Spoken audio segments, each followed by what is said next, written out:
Now, the rest of the story. Alexander felt the hangman's noose slip lightly over his head, then tighten around his neck with a sudden jerk. He had not meant it to end this way.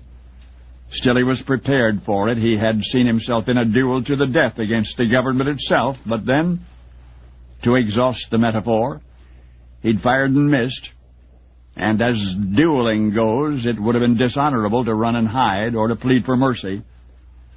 Alexander's actual crime was that he had conspired to assassinate the nation's leader, had concealed a bomb in a medical encyclopedia, but he was caught before he could plant it. And the trial was swift. In 5 days, the 5 unrepentant conspirators were convicted and sentenced. Publicity surrounding the proceedings was enormous, dramatic. Indeed, Alexander had come from a wealthy and widely respected family. His father, who died only a year previous, had been a renowned educator. And then there was Alexander's brother Walter, 4 years younger, barely 17. Brilliant student, brilliant future. How could Alexander help but think of him in these, his last moments?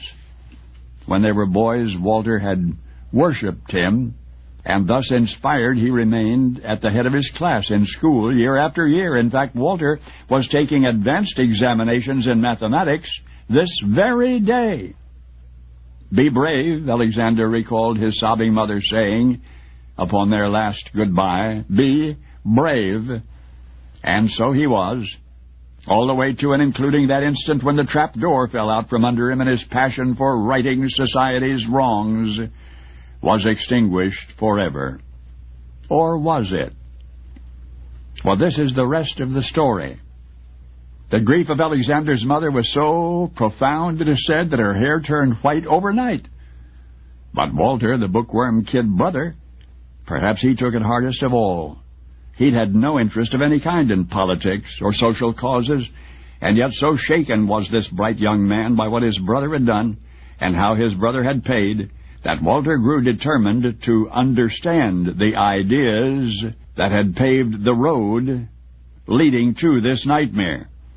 So quietly he sought out his brother's university friends, anyone who might shed light on Alexander's thinking prior to the assassination plot. And then, to his utter surprise, Walter learned that he was being shadowed, followed at an unobtrusive distance by curious authorities. And all at once his brother's strange political concerns made terrifying sense.